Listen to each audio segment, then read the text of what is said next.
आज की सुबह कुछ ऐसे हुई कि आंख खुलते ही रिश्तेदारों को देखा। तो आज सुबह सुबह मेरे घर पर रिश्तेदार आए हुए थे, तो मैं जल्दी से उठकर बैठ गई। फिर मैंने फेस वॉश किया। उनकी खातिरदारी करने के बाद फिर हम घर वालों ने अपनी भी खातिरदारी की, चाय नाश्ता वगैरह किया। यहाँ पर हम सब लोगों ने साथ बैठकर ही चाय पी थी, क्योंकि साथ बैठकर कुछ भी खाओ पियो काफ़ी ज़्यादा अच्छा लगता है। आपको भी पता होगा, नहीं पता तो आप भी अपने घर वालों के साथ बैठ के अच्छे से चाय वगैरह पिया करो। फिर घर की थोड़ी बहुत साफ़ सफाई की। यहाँ पे देखा था तो मेरी बहन यहाँ पे अपनी बॉडी बना रही थी।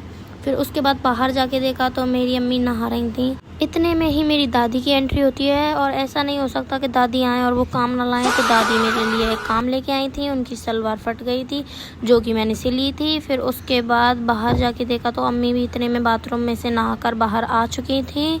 फिर देखा तो मेरी छोटी सिस्टर जा रही थी नहाने। तो उसके कुछ देर बाद ही घर के सारे जेंट्स नमाज वगैरह पढ़ के आ गए थे। मेरी सिस्टर नहा धो के भी आ गई थी।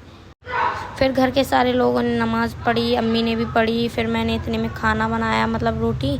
भूख लग रही थी बहुत तेज़। फिर रोटी बनाने के बाद सबसे पहले अपने भैया को दी, फिर घर के बाकी सारे मेंबर्स को भी दी। फिर मैंने खुद खाई, क्योंकि मुझे भी काफ़ी ज़्यादा भूख लग रही थी।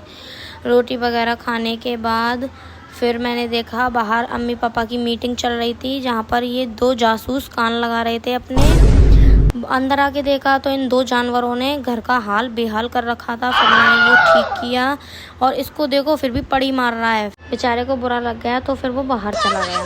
उसके बाद ही अम्मी पापा भी चले गए मेरे भाई बहनों की ड्रेस लेने। फिर मैंने अंदर आकर देखा तो यहाँ पे मेरी बहन झाड़ू लगा रही थी। उसके बाद मैंने समोसा खाया। मैं छत पर गई तो छत पर जाके देखा कि मतलब आसमान में कितने सारे कलर थे। अगर आपको भी दिख रहे हैं तो कमेंट में बताओ। इसी के साथ बाय बाय।